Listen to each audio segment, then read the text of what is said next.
Viewers, अपने इस video में हम देखेंगे कि माइक्रोसॉफ्ट एक्सेस 2013 में हम किसी भी एलिमेंट को जब इस्तेमाल करते हैं तो हम उसे किस तरह डिफरेंट व्यूज़ में देख सकते हैं। व्यूअर्स, माइक्रोसॉफ्ट एक्सेस आपको ये फ्लेक्सिबिलिटी देता है कि जब आप काम कर रहे होते हैं किसी भी एलिमेंट के साथ, फॉर एग्जांपल आप टेबल्स के साथ काम कर रहे हैं, आप क्यूरीज के साथ काम कर रहे हैं, आप फॉर्म्स के साथ काम करें, तो आप उनको डिफरेंट व्यूज़ में देख सकते हैं। तो व्यूवर्स, मैं अपने कस्टमर्स जो टेबल है इसको डबल क्लिक करके ओपन करता हूँ। व्यूवर्स, ये देख रहे हैं कि आप ये जो व्यू है इसे हम कहते हैं डाटा शीट व्यू, क्योंकि इसमें हमारे पास जो रिकॉर्ड्स हैं वो एक शीट की सूरत में हमारे पास अपीयर होते हैं। व्यूवर्स, अपने व्यू को चेंज करने के लिए हम कई ऑप्शंस अडॉप्ट कर सकते हैं। मिसाल के तौर पे हमारे पास होम टैब पे ही व्यूवर्स देखिए व्यू का एक अलग से सेगमेंट मौजूद है और इसमें दो हिस्से हैं। व्यूवर्स, ऊपर एक आइकन है जिस पर हम क्लिक करें तो ये टॉगल करेगा, यानी अगर हम एक मरतबा क्लिक करेंगे तो देखिए ये डिजाइन व्यू में आ गया, दोबारा क्लिक करेंगे तो ये दोबारा से डाटा शीट व्यू में चला गया। और इसके नीचे व्यूवर्स हमारे पास एक ड्रॉप डाउन मेन्यू है और यहाँ पर वो तमाम अवेलेबल व्यूज हैं जो किसी भी एक एलिमेंट के लिए दस्तयाब हो सकते हैं। मिसाल के तौर पे हमारे पास टेबल के लिए दो ही व्यूज दस्तयाब हैं, एक डाटा शीट व्यू और एक डिजाइन व्यू, और हम यहाँ से भी उन्हें टॉगल कर सकते हैं। बिल्कुल इसी तरह से व्यूवर्स, जब हम किसी टेबल को ओपन हमने किया होता है तो हम यहाँ राइट क्लिक करके भी इसके व्यू को जो है चेंज कर सकते हैं। मसलन डिजाइन व्यू या डाटा शीट व्यू में आ सकते हैं, या फिर लेफ्ट साइड पे हम यहाँ से डिजाइन व्यू में जा सकते हैं, और जब डिजाइन व्यू में होंगे तो यहाँ से हम राइट क्लिक करके डाटा शीट व्यू के अंदर भी दोबारा से ओपन कर सकते हैं इसको। तो व्यूवर्स, हम मुख्तलिफ जगहों से अपने व्यूज को चेंज कर सकते हैं। व्यूवर्स, डिजाइन व्यू में काम करने के अपने कुछ बेनिफिट्स हैं। मिसाल के तौर पर जब आप डिजाइन व्यू में काम कर रहे होते हैं व्यूवर्स, तो आप देखते हैं कि आपके पास प्राइमरी की जो है वो एक अलग से अपीयर हो रही है इस रिकॉर्ड के अंदर, इन फील्ड्स के अंदर टॉप पे येलो कलर्स, जबकि यही प्राइमरी की हम जब डाटा शीट व्यू में होते हैं तो हमें अपीयर नहीं हो रही होती, हमें नजर नहीं आ रही होती। तो व्यूवर्स, अगर हमने अपने टेबल के लिए प्राइमरी की सिलेक्ट नहीं की, या अगर हम अपने टेबल की प्राइमरी की चेंज करना चाहते हो, तो यहाँ से हम चेंज भी कर सकते हैं और सेलेक्ट भी कर सकते हैं किसी प्राइमरी की को। फॉर एग्जांपल, अगर हमने किसी की को प्राइमरी की सिलेक्ट नहीं किया तो हम सिंपली उस फील्ड पर क्लिक करें जिसे हम प्राइमरी की बनाना चाहते हैं और फिर प्राइमरी की के ऑप्शन पर क्लिक कर देते हैं, तो यहाँ से हमारे प्राइमरी की जो ये बन जाएगी। इसी तरह से व्यूवर्स, ये जो फील्ड्स हैं इनमें यहाँ पर न्यू फील्ड्स इंसर्ट कर सकते हैं। फॉर एग्जांपल, मैं चाहता हूँ कि फोन नंबर के साथ साथ ईमेल एड्रेस जो है वो भी हमारे एम्प्लॉयज का जो है वो सेव होना, कस्टमर्स का सेव होना चाहिए। तो व्यूवर्स, मैं यहाँ पर इस पर फोन के इस फील्ड पर क्लिक करता हूँ और क्लिक करने के बाद व्यूवर्स ऊपर देखिए इंसर्ट रो का ऑप्शन मौजूद है हमारे पास। मैं डिजाइन टैब के अंदर, तो मैं इंसर्ट रोज के ऑप्शन पर क्लिक करता हूँ और देखिए एक न्यू जो फील्ड है वो हमारे पास अपीयर हो गई, और मैं यहाँ पे लिखता हूँ ईमेल। और इसकी जो टाइप है व्यूवर्स, देखिए यहाँ से अगर इसकी टाइप सेलेक्ट करनी हो तो मैं शॉर्ट टेक्स्ट इसकी टाइप भी जो है वो सिलेक्ट कर सकता हूँ। इसके बाद व्यूवर्स, अगर मैं इसे इसकी पोजीशन चेंज करना चाहूँ तो सिंपली इस पर क्लिक करके इसे हाईलाइट कर दूं और फिर लेफ्ट बटन प्रेस रखते हुए मैं इसे ड्रैग करके डाउन पे, एंड पे ले जा सकता हूँ अपनी मर्जी के मुताबिक। व्यूवर्स, ये फैसिलिटी हमारे पास एक और है जब हम अपने यहाँ पर डिजाइन व्यू में होते हैं, कि हमने अपनी टेबल में जितनी भी फील्ड्स रखी हैं उन फील्ड्स को जो हमने डाटा टाइप्स असाइन किए हैं वो सब के सब हमारे सामने यहाँ नजर आ रहे हैं।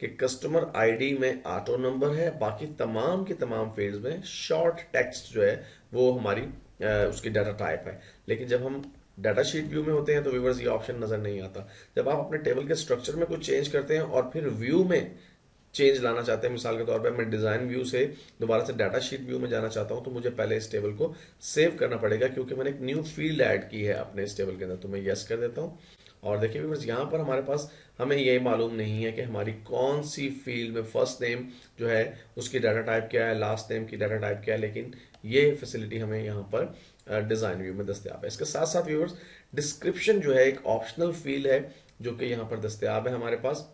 अगर हम किसी फील्ड के साथ कोई डिस्क्रिप्शन ऐड करना चाहते हैं जो कि डाटा एंटर करते हुए हमें मदद दे कि कौन सी फील्ड में क्या डाटा एंटर करना है, तो यहाँ पे व्यूअर्स हम एक नोट दे सकते हैं जो कि हमें रिमाइंड करवा सकता है। फॉर एग्जांपल, ईमेल में मैं टाइप करता हूँ कि over customers primary contact email, और इस तरह से स्टेट के लिए व्यूअर्स मैं लिख सकता हूँ कि 2 letters एब्रीविएशन।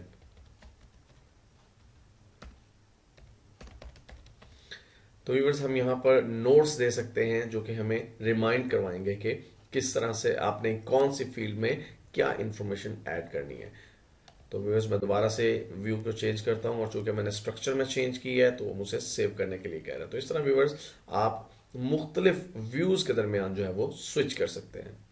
व्यूअर्स जब आप एक्सेस पे काम करते हैं तो एक्सेस के टेबल्स में डिफरेंट डाटा एंटर करते हुए बाज़ औक़ात आप डाउटफुल होते हैं कि कहीं कोई गलत डाटा एंटर ना हो जाए। मिसाल के तौर पे व्यूअर्स हमारा जो कस्टमर्स का टेबल है, मैं अगर इसे ओपन करूं तो यहाँ देखिए व्यूअर्स कि हमने अपने कस्टमर के फ़ोन नंबर जो है वो सेव किए हुए हैं, और ये खास पैटर्न में सेव किए गए हैं। हमारा जो कस्टमर का जो एरिया कोड है वो सबसे पहले पैरेंथेसिस में आता है, और उसके बाद तीन डिजिट्स का नंबर है, उसके बाद डैश है, और फिर 7716 या 1555, यानी 4 डिजिट्स उसके बाद आते हैं। यानी टोटल जो टेलीफोन नंबर है वो 7 डिजिट्स पे कंसिस्ट करता है, 7 डिजिट्स पर मुश्तमिल है। लेकिन उसके पहले 3 डिजिट्स के बाद हम हैश डालते हैं या डैश डालते हैं, और जो एरिया कोड है उसे हम नंबर से पहले ऐड करते हैं, और वो पैरेंथेसिस में आता है।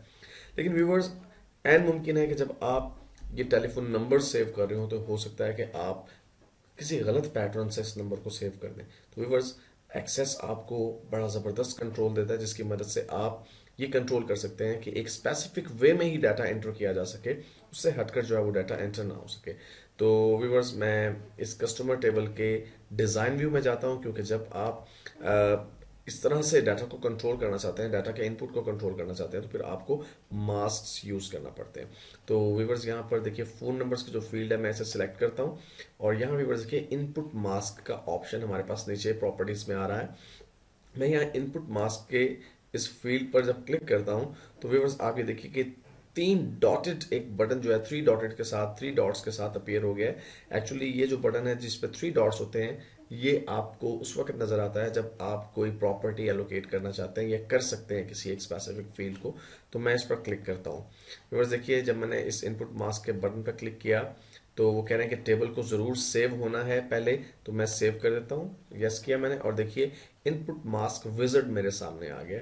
और यहाँ व्यूअर्स डिफरेंट किस्म के इनपुट मास्क मौजूद हैं, पहले से हम इन्हें यूज कर सकते हैं या फिर अपना इनपुट मास्क जो है वो जनरेट कर सकते हैं। तो यहाँ पे फोन नंबर के लिए पहले से इनपुट मास्क जो है वो मौजूद है, और इसमें देखिए व्यूअर्स डाटा लुक में एग्जैक्टली वही लुक आ रही है कि पहले 3 जो है नंबर्स वो एग्जैक्टली सेव होंगे एज एरिया कोड, और वो पैरेंथेसिस में होंगे छोटी ब्रैकेट्स में। उसके बाद 3 डिजिट्स का एक नंबर, फिर डैश, और फिर 4 डिजिट्स होंगे।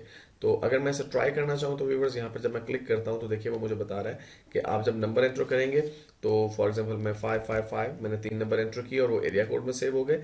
उसके बाद 444 वो 3 डिजिट्स जो हैं वो सेव हो गए, और उसके बाद डैश ऑटोमेटिकली आ जाएगा, और फिर कोई भी 4 नंबर में इसमें ऐड कर सकता हूं। तो एक्चुअली मुझे जब मैं टेलीफोन नंबर्स एंटर कर रहा हूँगा तो मुझे अपने नम पैड से, अपने न्यूमेरिक पैड से उंगलियां हटाने की जरूरत नहीं है डैश या ब्रैकेट्स डालने के लिए, क्योंकि ये इनपुट मास्क ऑटोमेटिकली ये सब चीजें जो है वो एंटर कर देगा। मैं इसके बाद नेक्स्ट पर जब क्लिक करता हूँ व्यूअर्स तो यहाँ पे बेसिकली मैं कुछ एडिटिंग कर सकता हूँ। व्यूअर्स देखिए ये मुझे बता रहा है कि ये आपका जो इनपुट मास्क है उसमें जो 999 है व्यूवर्स, ये वैल्यूज ये नंबर्स को जाहिर कर रहा है, लेकिन 9 का मतलब है कि ये ऑप्शनल वैल्यू है, यानी इसको आप एंटर कर भी सकते हैं और इसे आप स्किप भी कर सकते हैं। 0 का मतलब भी नंबर्स है, लेकिन 0 का मतलब है एक लाजमी नंबर, यानी ये वैल्यू आपको लाजमी एंटर करना होगी, लेकिन ये वैल्यू ऑप्शनल है। उसके बाद व्यूवर्स प्लेस होल्डर करेक्टर, यानी जब आप नंबर एंटर कर रहे होंगे तो वहां पे अंडरस्कोर आ रहा होगा, आप उसकी जगह फॉर एग्जांपल अगर डैश रखना चाहें तो देखिए अगर मैं इसे ट्राई करता हूं तो अब प्लेस होल्डर जो है वो डैश की सूरत में हमारे पास आ रहा है। हम काम इससे वैसे ही लेंगे, लेकिन अब अंडरस्कोर की जगह डैश आ रहा है। तो मैं दोबारा से इसे अंडरस्कोर कर देता हूं। मैं नंबर यहाँ पे पूरा मुझे एंटर करना पड़ेगा, तो मैं पूरा नंबर एंटर करता हूँ और यहाँ से दोबारा से इसे चेंज करके अंडरलाइन पर रिवर्स चला जाता हूँ, क्योंकि मुझे अंडरस्कोर जो है उसी को सिलेक्ट करना है। और इसके बाद मैं नेक्स्ट के बटन पर क्लिक करता हूँ, और व्यूवर्स ये लास्ट ऑप्शन मुझसे पूछ रहा है क्या आप जो रिकॉर्ड सेव करेंगे वो आप ब्रैकेट्स और डैशेस के साथ सेव करना चाहते हैं या ब्रैकेट्स और डैशेस के बगैर। जब आप डाटा एंटर करेंगे व्यूवर्स तो नजर तो यही आएगा कि डैशेस भी हैं और ब्रैकेट्स भी हैं, लेकिन ये आपकी मर्जी है कि आप डैशेस और ब्रैकेट्स को सेव करना चाहते हैं या नहीं। तो मैं इन डैशेस और ब्रैकेट्स को सेव करना चाहता हूं, इसलिए इस पर चेक करके मैं नेक्स्ट के बटन पर क्लिक करता हूं और फिनिश कर देता हूं। व्यूवर्स अब देखिए मैंने इनपुट मास्क जनरेट कर दिया।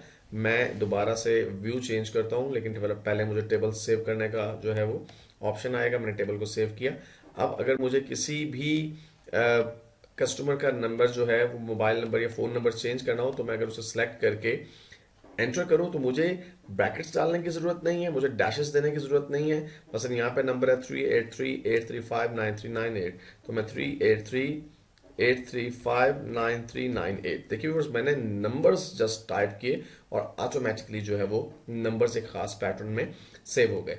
इसके साथ साथ व्यूअर्स, मैं एक और इनपुट मास्क जनरेट करना चाहता हूँ। मैं ये चाहता हूँ कि जो स्टेट्स हैं, इन स्टेट्स के जब मैं लेटर्स एंटर करूं तो वो एक तो कैपिटल में आए, सेकेंडली व्यूवर्स यहाँ पर सिर्फ लेटर्स आए, कोई नंबर वगैरह एंटर ना हो सके। तो मुझे इसके लिए एक और इनपुट मास्क जो है वो क्रिएट करना है। तो मैं दोबारा व्यू टैब में व्यू के ऑप्शन पर क्लिक करता हूँ और मैं इसे एक्चुअली डिजाइन व्यू में ले जाना चाहता हूँ। और डिजाइन व्यू में आके व्यूवर्स मैं स्टेट की फील्ड को सिलेक्ट करता हूँ और यहाँ पे इनपुट मास्क के बटन पर क्लिक करता हूँ।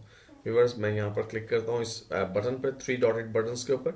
यहाँ पर व्यूवर्स, स्टेट के लिए कोई पहले से प्री डिफाइंड हमारे पास जो है वो पैटर्न मौजूद नहीं है, कोई मास्क मौजूद नहीं है।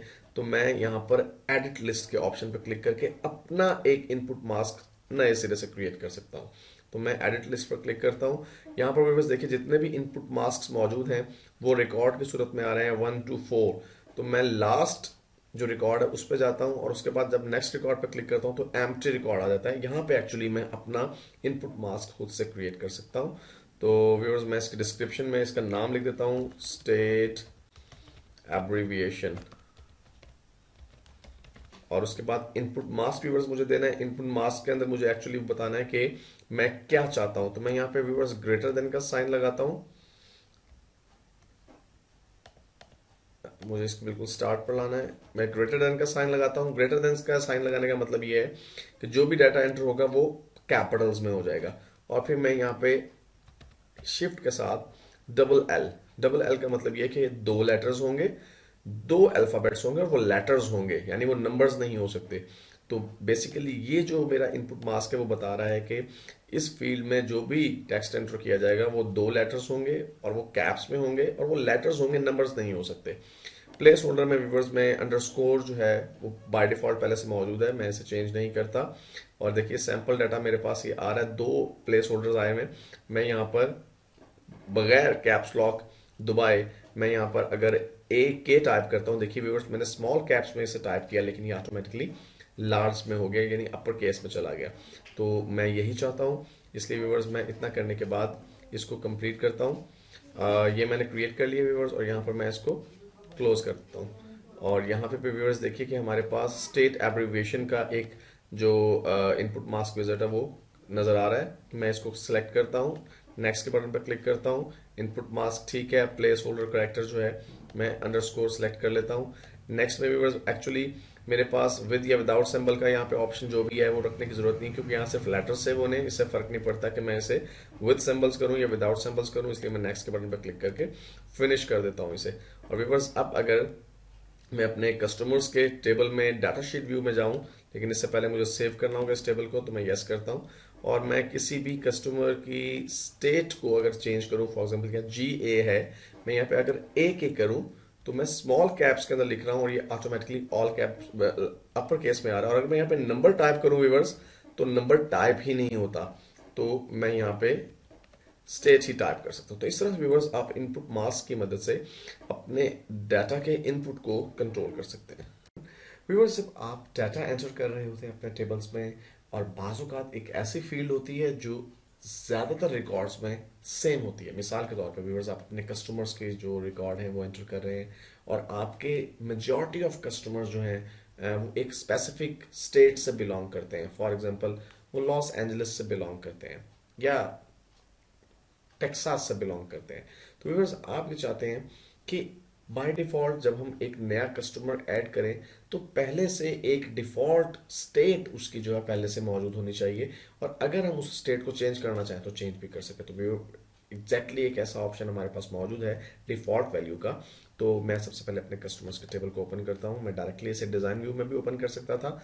अब व्यूअर्स मैं यहाँ से डिजाइन व्यू में जाता हूँ और डिजाइन व्यू में व्यूअर्स जिस फील्ड के लिए मुझे डिफॉल्ट वैल्यू सिलेक्ट करनी है। फॉर एग्जांपल मुझे स्टेट के लिए डिफॉल्ट वैल्यू सिलेक्ट करनी है। मैं स्टेट को सिलेक्ट करता हूँ और यहाँ व्यूवर्स देखिए कि हमारे पास डिफॉल्ट वैल्यू का ऑप्शन मौजूद है, प्रॉपर्टी मौजूद है। मैं इस पर क्लिक करता हूँ और यहाँ पे अगेन हमारे पास वही 3 डॉट्स का एक बटन मौजूद है, 3 डॉटेड बटन। मैं इस पर क्लिक करता हूँ, हमारे पास एक्सप्रेशन बिल्डर जो है वो ओपन हो जाता है। बिकॉज एक्सप्रेशन बिल्डर के अंदर जाके हम वो डिफॉल्ट वैल्यू एंटर कर सकते हैं जो कि हम चाहते हैं कि पहले से मौजूद हो जब हम कोई नया रिकॉर्ड एंटर करने लगे। तो मैं यहाँ पे टाइप करता हूँ is equal to inverted commas, और फॉर एग्जांपल मैं चाहता हूँ कि यहाँ पे पहले से लॉस एंजलिस जो है वो एंटर हो, कैपिटल एल और ए में एंटर कर देता हूँ व्यूअर्स, और इन्वर्टेड कॉमर्स को क्लोज कर देता हूँ और उसके बाद ओके कर देता हूँ। व्यूअर्स इतना करने के बाद मैं दोबारा से जाता हूँ अपने डाटा शीट व्यू में, लेकिन चूंकि मैंने टेबल के स्ट्रक्चर में चेंजेस किए हैं इसलिए मुझे चेंजेस को सेव करना पड़ेगा। और व्यूअर्स मैं एक नया रिकॉर्ड ऐड करना चाहता हूँ, तो देखिए लास्ट में न्यू ब्लैंक रिकॉर्ड का ऑप्शन हमारे पास मौजूद है, जहाँ से हम रिकॉर्ड्स में स्विच कर सकते हैं। तो मैं इस पर क्लिक करता हूँ और मैं टैब का बटन प्रेस करता हूँ। देखिए व्यूअर्स पहले से स्टेट के जो हमारी फील्ड है या कॉलम है उसमें पहले से LA यानी लॉस एंजलिस लिखा हुआ आ रहा है। तो मैं यहाँ पे इसको चेंज भी कर सकता हूँ, लेकिन अगर चेंज ना करना तो जस्ट मैं स्किप कर जाऊँ और नेक्स्ट वैल्यू पर जा सकता हूँ। व्यूअर्स यही ऑप्शन डिफॉल्ट वैल्यू का हम यहाँ से जब टेबल में डाटा शीट के व्यू में मौजूद है यहाँ पे भी हम इसको इम्प्लीमेंट कर सकते हैं। मिसाल के तौर पे स्टेट की इस फील्ड को मैं एक डिफॉल्ट वैल्यू देना चाहता हूँ, तो जब इसमें ये फील्ड एक्टिव है उस वक्त व्यूअर्स फील्ड का टैब मैं सिलेक्ट करता हूँ और यहाँ पर डिफॉल्ट वैल्यू का ऑप्शन मौजूद है, इस पर क्लिक करता हूँ। यहाँ पे वही एक्सप्रेशन बिल्डर हमारे पास दोबारा से ओपन हो जाता है और यहाँ से भी हम डिफॉल्ट वैल्यू को एंटर कर सकते हैं। तो इस तरह वो फील्ड्स जिनमें ज़्यादातर जो रिकॉर्ड हैं वो सेम है मुख्तलिफ रिकॉर्ड्स के अंदर, या ज़्यादातर वैल्यू सेम है मुख्तलिफ रिकॉर्ड्स के अंदर, तो हम उन्हें डिफॉल्ट वैल्यू देके टाइम को सेव कर सकते हैं। व्यूवर्स अपने इस वीडियो में हम देखेंगे कि डाटा वैलिडेशन रूल्स क्या हैं और उनकी मदद से किस तरह हम अपने डाटा के इंटेग्रिटी को जो है वो इंश्योर कर सकते हैं। मिसाल के तौर पर व्यूवर्स आपके पास आपके एम्प्लॉयज़ का जो है एक टेबल बना हुआ जिसमें आप एम्प्लॉयज़ की डिफरेंट इंफॉर्मेशन जो है वो सेव करते हैं। व्यूवर्स इसमें एक जो कॉलम या फील्ड है हमारे पास हायरिंग डेट। मैं ये चाहता हूँ कि जो भी एम्प्लॉय जिसका भी रिकॉर्ड इस टेबल में ऐड किया जाए उसकी जो हायरिंग डेट है वो मौजूदा यानी आज की करंट डेट हो या उससे कोई प्रीवियस डेट हो, लेकिन फ्यूचर की कोई डेट जो है वो नहीं हो सकती। फॉर एग्जांपल व्यूअर्स आज अगर 28 फरवरी है और मैं ये चाहता हूँ कि आज मैं एक एम्प्लॉय को ऐड करूँ जिसे हमने न्यूली हायर किया है, तो या तो उसकी हायरिंग डेट 28 फरवरी ही होगी या फिर 20, 23, 22 या 19 फरवरी। ये नहीं हो सकता कि आज 28 फरवरी को बैठ के मैं एक एम्प्लॉय को हायर कर रहा हूँ जिसकी हायरिंग डेट जो है वो लेट्स से 28 फरवरी 2025 हो। तो मैं ये चाहता हूँ कि जब हम डाटा एंटर करें तो इसकी जो डेट है वो या तो आज की करंट डेट हो या आज की करंट डेट से प्रीवियस कोई डेट हो। तो इसके लिए व्यूअर्स मैं डाटा वैलिडेशन का रूल जो है अप्लाई कर सकता हूँ। इसके साथ साथ एक और फील्ड है व्यूअर्स हमारे पास यहाँ पे एम्प्लॉयज का जो है वो रेटिंग। हम अपने एम्प्लॉयज़ को डिफरेंट रेटिंग्स देते हैं और वो रेटिंग्स जो हैं उनका क्राइटेरिया ये है कि जो बिल्कुल बुरा एम्प्लॉय है या एक अच्छा एम्प्लॉय नहीं है उसकी रेटिंग 1 है और जो सबसे अच्छा एम्प्लॉय है उसकी रेटिंग 5 है। तो मैं ये भी चाहता हूँ कि जब हम रेटिंग्स एंटर कर रहे हूँ तो उस वक्त किसी एम्प्लॉय की रेटिंग 1 और 5 से ज़्यादा ना हो, यानी 1 से कम ना हो और 5 से ज़्यादा ना हो। तो इसके लिए भी व्यूअर्स हम डाटा वैलिडेशन को यूज़ कर सकते हैं। तो मैं सबसे पहले डिज़ाइन व्यू में जाता हूँ और डिज़ाइन व्यू में जाने के बाद व्यूअर्स मैं यहाँ पे हर डेट की फील्ड को सिलेक्ट करता हूँ और यहाँ पे व्यूअर्स देखिए हमारे पास वैलिडेशन रूल मौजूद है। मैं इस पर क्लिक करता हूँ और पहले की तरह हमारे पास एक बटन अपीयर हो जाता है और यहाँ पे व्यूअर्स मैं एक्सप्रेशन दूंगा जिसकी बेस पर मैं डेट को कंट्रोल करना चाहता हूँ। तो मैं यहाँ पे लेस देन और इक्वल टू का साइन टाइप करने के बाद टाइप करता हूँ date. Viewers simply date type करके जब मैं छोटी ब्रैकेट्स इंसर्ट कर देता हूँ तो एक्चुअली वो आज की डेट तस्वुर करता है एक्सेस। यानी अब मैं ये कह रहा हूँ कि इस फील्ड में जब भी रिकॉर्ड एंटर किया जाए तो या तो वो आज की डेट होगी या आज से पहले की कोई डेट होगी, आने वाले कल की कोई डेट नहीं हो सकती। तो मैं इसको ओके कर देता हूँ और यहाँ व्यूअर्स देखिएगा वैलिडेशन टेक्स्ट है, ये वो टेक्स्ट है जो उस वक्त अपीयर होगा जब डाटा इस वैलिडेशन रूल की खिलाफ वर्जी करते हुए एंटर किया जाएगा। तो मैं यहाँ पे एक टेक्स्ट टाइप कर देता हूँ, प्लीज एंटर टुडे और सम पास्ट डेट। व्यूअर्स मैंने यहाँ पे वैलिडेशन टेक्स्ट भी एंटर कर दिया। इसके बाद व्यूअर्स मैं जो दूसरी मेरी फील्ड है जहाँ पे मैं अपने रेटिंग जो है वो सेव करता हूँ, उस फील्ड को मैं सिलेक्ट करता हूँ। तो एम्प्लॉय जॉब रेटिंग का जो फील्ड है उसको मैंने सेलेक्ट किया, और यहाँ पे व्यूअर्स जो मेरे पास वैलिडेशन रूल है उसको मैं अप्लाई करता हूँ। मैं चाहता हूँ कि या तो एक से ज़्यादा हो, ज़ीरो नहीं हो सकती किसी भी एम्प्लॉय की रेटिंग, या पाँच से ज़्यादा नहीं हो सकती। तो मैं ग्रेटर देन और इक्वल टू वन, और एंड दो कंडीशन मुझे अप्लाई करनी है, लेस देन और इक्वल टू फाइव। तो एक्चुअली मैं ये कह रहा हूँ कि सॉरी व्यूअर्स, दो मरतबा ग्रेटर देन का साइन मेरे पास एंटर हो गया। ग्रेटर देन और इक्वल टू वन, यानी या तो जो रेटिंग है वो एक या एक से ज्यादा होगी, या फिर पांच या पांच से कम होगी। इसको मैं ओके कर देता हूँ व्यूअर्स, और इसका मैं कोई वैलिडेशन टेक्स्ट एंटर नहीं करता। और व्यूअर्स ये सब करने के बाद मैं यहाँ से इसको सेव करता हूँ। मुझे एक मैसेज आता है कि मैंने जो डाटा वैलिडेशन रूल बनाए हैं इनकी वजह से मुमकिन है कि पहले से जो डाटा मौजूद है मेरे टेबल में वो वैलिडेट ना हो पाए। तो मैं ऐसे यस कर देता हूँ, और व्यूवर्स मैं अब व्यू चेंज करता हूँ, और यहाँ पे व्यूवर्स मैं इस एम्प्लॉय की हायरिंग डेट जो है वो चेंज कर देता हूँ। मैं इसे 6 जनवरी 1998 के बजाय 1 जनवरी 2025 करता हूँ। और जब मैं टैप करता हूँ, देखिए व्यूवर्स, प्लीज रिकॉर्ड टुडे और सम पास्ट डेट, वो मैसेज आ रहा है जो कि हमने वहाँ पर वैलिडेशन मैसेज एंटर किया था। तो अगर मैं इसे ओके करके स्केप प्रेस करता हूँ तो प्रीवियस जो वैल्यू है वो रिस्टोर हो जाएगी यहाँ पे। इसी तरह से व्यूवर्स, अगर मैं इस एम्प्लॉय की जॉब रेटिंग जो है उसे चेंज करके वन के बजाय अगर मैं इसे नाइन करता हूँ और फिर एंटर प्रेस करता हूँ, देखिए एक डिफॉल्ट मैसेज आ रहा है जो मुझे बता रहा है कि ये यहाँ पर डाटा वैलिडेशन अप्लाई हुआ है, और एक या पाँच के दरमियान, एक से पाँच के दरमियान हम कोई वैल्यू यहाँ पर अप्लाई कर सकते हैं। तो इस तरह व्यूवर्स आप डाटा वैलिडेशन को इस्तेमाल करके अपने डाटा की इंटेग्रिटी को इंश्योर कर सकते हैं। व्यूवर्स, अपनी इस वीडियो में हम एक और ज़बरदस्त फीचर को डिस्कस करेंगे जो कि है व्यूवर्स कम्बो लिस्ट का फीचर। जब आप डाटा एंटर कर रहे होते हैं व्यूवर्स, तो आप किसी भी फील्ड में उसकी प्रॉपर्टी के मुताबिक या उसके टेक्स्ट फील्ड के मुताबिक जो भी आपने उसको असाइन की होती है, आप वहाँ पे टेक्स्ट एंटर कर सकते हैं, आप वहाँ पे नंबर एंटर कर सकते हैं। लेकिन व्यूवर्स, अगर आप ये चाहें कि किसी एक स्पेसिफिक फील्ड के अंदर एक खास लिस्ट के अंदर रहते हुए ही डाटा एंटर किया जा सकता हो, तो उसके लिए व्यूवर्स हम कम्बो लिस्ट का इस्तेमाल कर सकते हैं। मिसाल के तौर पर व्यूवर्स, आप देखिए कि एम्प्लॉयज़ की टेबल हमारे पास ओपन है यहाँ पर, और हमारे जो एम्प्लॉयज़ हैं इनका स्टेटस चार किस्म का हो सकता है। या तो एम्प्लॉय फुल टाइम होगा, या कॉन्ट्रैक्ट पे होगा, या हाफ टाइम होगा, या ओवरली एम्प्लॉय होगा। ये व्यूवर्स हमारे चार स्टेटस हैं। और मैं ये चाहता हूँ कि जब हम डाटा एंटर करें तो इन चार स्टेटस के अलावा कोई और स्टेटस इस फील्ड के लिए ना एंटर हो सकता हो। तो इसके लिए व्यूअर्स मुझे करना क्या होगा, सबसे पहले मैं डिज़ाइन व्यू में जाता हूँ, और यहाँ पे व्यूअर्स जो स्टेटस की फील्ड है इसे मैं सेलेक्ट करता हूँ। व्यूअर्स, इसके लिए हमारे पास एक विज़र्ड मौजूद है जिसकी मदद से हम कम्बो लिस्ट को क्रिएट कर सकते हैं। लेकिन अनफॉर्चुनेटली जो है वो विज़र्ड पहले से किसी मौजूद फील्ड पर अप्लाई नहीं हो सकता। तो इसलिए व्यूअर्स मैं सबसे पहले एक नई फील्ड क्रिएट करूंगा स्टेटस की ही, लेकिन उसका नाम मैं स्टेटस 2 रखूंगा। और फिर उस फील्ड को देखते हुए हम देखेंगे कि अगर हम किसी एग्जिस्टिंग फील्ड के ऊपर ये लिस्ट का ऑप्शन अप्लाई करना चाहते हैं तो हम किस तरह से अप्लाई कर सकते हैं। तो व्यूअर्स, सबसे पहले मुझे यहाँ पर जो है वो लुकअप इंसर्ट करना है। एक्चुअली जब आप कम्बो लिस्ट को इस्तेमाल करते हैं तो आप कुछ गिवन वैल्यूज में से कुछ वैल्यू को लुक कर रहे होते हैं, देख रहे होते हैं। तो इसके लिए व्यूअर्स आप देखिए डिजाइन के टैब के अंदर ही मॉडिफाई लुकअप का ऑप्शन मौजूद है। मैं इस पर क्लिक करता हूँ, और व्यूअर्स जब मैंने इस पर क्लिक किया, देखिए कि विजर्ड स्टार्ट हो गया, और वो मुझसे कह रहा है कि I want to look up field to get the values from another table और क्यूरी। मैं किसी दूसरी क्यूरी में से या किसी टेबल में से कोई वैल्यू देखना चाहता हूँ, या फिर मैं अपनी वैल्यू खुद टाइप करूंगा। मैं अपनी वैल्यूज खुद टाइप करूंगा, तो I will type in the values that I want. मैंने इस रेडियो बटन को सिलेक्ट किया और नेक्स्ट के बटन पर क्लिक कर दिया।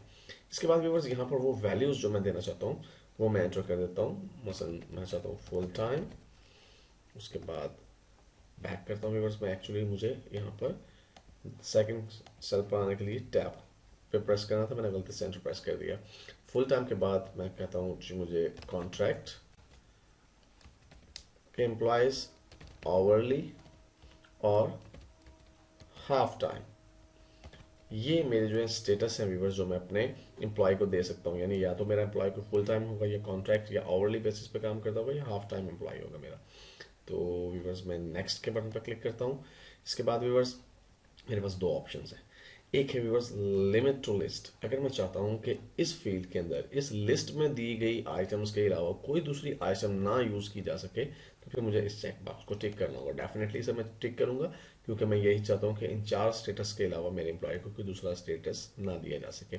इसके बाद वो कहते हैं viewers, do you store to want multiple values for the lookup, allow multiple values. अगर मैं चाहता हूं कि एक ही एम्प्लॉय के लिए मैं मल्टीपल वैल्यूज स्टोर करूं, तो ये बिल्कुल मुमकिन नहीं है कि एक ही एम्प्लॉय हो जाए, वो परमानेंट भी हो और वो मेरे पास ओवरली बेसिस पे भी काम करता हो। तो इसलिए इसको मैं अनचेक करने दूंगा और फिनिश के बटन पर क्लिक करूंगा। देखिए व्यूवर्स, मेरे पास इस फील्ड का जो है नाम यहाँ पर एम्प्टी है, मैं इसका नाम रख देता हूँ स्टेटस 2। और इसके बाद व्यूवर्स अगर मैं इसकी प्रॉपर्टीज देखूं, स्टेटस 2 के अंदर यहाँ पर बॉटम पे आके व्यूवर्स यहाँ लुकअप का एक टैब मौजूद है। देखिए मैं इस पर जाता हूँ। व्यूवर्स इसकी प्रॉपर्टी ये है कि ये डिस्प्ले कंटेंट में कम्बो बॉक्स है, वैल्यू लिस्ट है, और यहाँ पे वो लिस्ट आ रही है जो कि हमने वहाँ पर टाइप की थी। इसके बाद व्यूवर्स मैं इसे सेव करता हूँ, और सेव करने के बाद दोबारा से डाटा शीट व्यू में जाता हूँ, और यहाँ पे व्यूवर्स मेरे पास जो स्टेटस 2 का एक नया फील्ड जो है वो एंटर हो चुका है। तो मैं इस पर क्लिक करता हूँ और देखिए व्यूवर्स एक ड्रॉप डाउन लिस्ट बन गई है, जिसमें half time, full time, hourly और कॉन्ट्रैक्ट एम्प्लॉयज जो है वो 4 ऑप्शंस ही मेरे पास यहाँ पर आ रहे हैं। तो इस तरह से व्यूवर्स हम एक drop down list, combo list या लुकअप लिस्ट जो है वो क्रिएट कर सकते हैं। अब व्यूवर्स जबकि हम देख चुके हैं कि किस तरह से हम जो है एक विजिट को यूज करके एक नई फील्ड क्रिएट करके उसके अंदर लिस्ट को यूज कर सकते हैं, तो व्यूवर्स हम यही प्रॉपर्टीज अपने प्रीवियस जो स्टेटस वाली फील्ड है उसको भी दे सकते हैं। तो मैं स्टेटस की फील्ड जो प्रीवियस एक्चुअल फील्ड है उसको मैं सिलेक्ट करता हूँ और यहाँ पे लुकअप पे आ जाता हूँ व्यूवर्स। यहाँ देखिए डिस्प्ले कंट्रोल में टेक्स्ट बॉक्स है, तो इसे टेक्स्ट बॉक्स के बजाय व्यूवर्स मुझे करना है कम्बो बॉक्स, क्योंकि कम्बो बॉक्स है। टेबल क्यूरी के बजाय मुझे यहाँ पर वैल्यूज जो है वो खुद से प्रोवाइड करनी है, तो वैल्यू लिस्ट, और यहाँ पे मुझे रो सोर्स यानी वो जो वैल्यूज हैं वो मुझे टाइप करनी है जो मैं एंटर करना चाहता हूँ। तो मैं यहाँ पे व्यूवर्स टाइप करता हूँ full time semicolon half time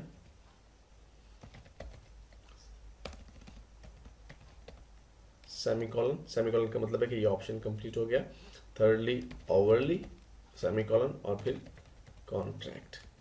उसके बाद व्यूवर्स यहाँ पे देखिए हमारे पास वो ऑप्शन मौजूद है कि लिमिट टू लिस्ट नो। मैं इसे लिमिट टू लिस्ट को यस कर देता हूँ, और इतना करने के बाद व्यूवर्स मैं इसे करता हूँ सेव, और सेव करने के बाद ये जो स्टेटस 2 है इस फील्ड को मैं सिलेक्ट करके डिलीट रो के ऑप्शन से डिलीट कर देता हूँ। और अब अगर मैं दोबारा से डाटा शीट व्यू में जाऊं तो मुझे इसको कह रहा है सेव करना पड़ेगा टेबल, क्योंकि अपना स्ट्रक्चर में चेंज किया, यस किया मैंने। और व्यूअर्स यहाँ पे अगर मैं स्टेटस पे आके क्लिक करता हूं तो देखिए एक ड्रॉप डाउन लिस्ट जो है यहाँ पर अपीयर हो जाती है, और मैं उन 4 लिस्ट आइटम में से ही एक ऑप्शन सेलेक्ट कर सकता हूँ, उसके अलावा कोई और ऑप्शन में सेलेक्ट नहीं कर सकता। व्यूवर्स अपने प्रीवियस वीडियो में हमने अपने टेबल की फील्ड्स प्रॉपर्टीज को सेट करना सीखा। इस लास्ट वीडियो में हम कुछ मजीद फील्ड प्रॉपर्टीज को डिस्कस करेंगे। मिसाल के तौर पर व्यूवर्स इस वक्त एम्प्लॉयज का जो टेबल है वो डिजाइन व्यू में ओपन है मेरे पास, और इसकी जो फर्स्ट फील्ड है एम्प्लॉय आईडी, और आप जैसा कि जानते हैं कि ये ऑटो नंबर है जो कि ऑटोमेटिकली इंक्रीज होता है। अगर हम इसकी प्रॉपर्टीज देखें तो इसका फील्ड साइज लॉन्ग इंटीजर और न्यू वैल्यू इंक्रीमेंट है, यानी ऑटोमेटिकली जो है वो इंक्रीमेंट होगी, एक एक नंबर ऐड होता जाएगा हमारे इस फील्ड साइज के अंदर। इसके अलावा व्यूअर्स इसके इंडेक्स के ऑप्शन देखिए यस लिखा हुआ है, इसका मतलब है यहाँ पर इंडेक्स जब आप यस कर देते हैं तो व्यूअर्स इसमें जो नंबर सेव होंगे एक्चुअली वो एक खास तरतीब से सेव होंगे।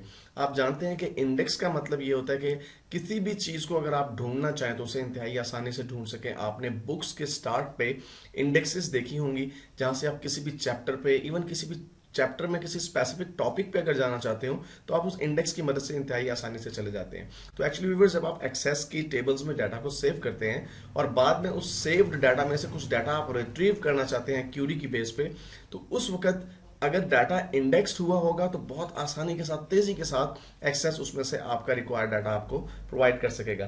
तो आपकी जो प्राइमरी की होती है वो बाय डिफॉल्ट इंडेक्स की जाती है, लेकिन इसके अलावा भी व्यूअर्स कीज हैं और भी फील्ड्स हैं जिन्हें आप इंडेक्स कर सकते हैं। लेकिन मैं आपको ये साथ साथ बताता चलूंगा कि इंडेक्सिंग आप जो है वो अगर मल्टीपल वैल्यूज पर करते हैं उसका आपको फायदा भी है और नुकसान भी।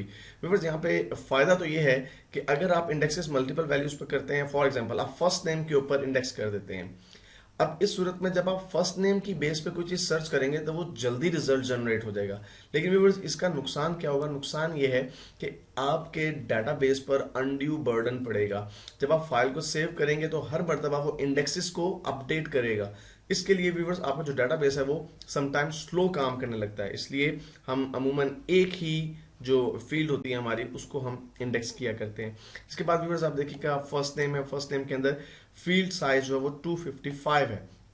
इसका मतलब व्यूअर्स हम एक्चुअली एक्सेस को ये बता रहे हैं कि हमारा जो फर्स्ट नेम है इसमें 255 कैरेक्टर्स सेव किए जा सकते हैं। व्यूअर्स बाय डिफॉल्ट जब आप शॉर्ट टेक्स्ट रखते हैं किसी फील्ड की प्रॉपर्टी को तो उस पर 255 कैरेक्टर्स आप सेव कर सकते हैं। लेकिन व्यूअर्स बाज़ औक़ात आपको एक लिमिटेड नंबर ऑफ जो टेक्स्ट है या कैरेक्टर्स है वो चाहिए होता है, और बाकी जो कैरेक्टर्स की स्पेस है वो अनड्यूली यूज होती रहती है, बिला वजह आपका डाटाबेस का साइज बढ़ता है और डाटाबेस स्लो होता है। मिसाल के तौर पर व्यूअर्स अगर हम स्टेट की बात करें, जहाँ पे हमने स्टेट्स अपने जो है वो सेव की हुई हैं एम्प्लॉयज़ की, हमने अपने एम्प्लॉयज़ के लिए इनके बेनिफिट मेडिकल है, डेंटल है, और इसके अलावा व्यूअर्स इनका स्टेटस है, स्टेटस में फुल टाइम है, पार्ट टाइम है, और हमारे पास इसी तरह से आवरली बेसिस है। मिसाल के तौर पर अगर हम फुल टाइम की बात करते हैं तो फुल में FULL space TIME, full time के अंदर व्यूअर्स एक्चुअली 9 कैरेक्टर्स हमें रिक्वायर्ड है। तो अगर हम इन फुल फील्ड साइज की जो लेंथ है ये 255 के बजाय 10 या 12 या 15 कर दें तो इससे ये होगा कि 10 या 12 या 15 से ज्यादा कैरेक्टर सेव नहीं हो सकेंगे, और बाकी जो स्पेस थी जो हर एक फील्ड में एडिशनली यूज हो रही थी वो बच जाएगी हमारे पास, और उससे हमारे डाटाबेस का ना सिर्फ साइज कम होता है बल्कि इसके साथ साथ व्यूअर्स हमारे डाटाबेस की जो मेमोरी है वो कम यूज होती है, इसलिए ज्यादा एफिशिएंटली डाटाबेस जो है वो आपका काम करता है।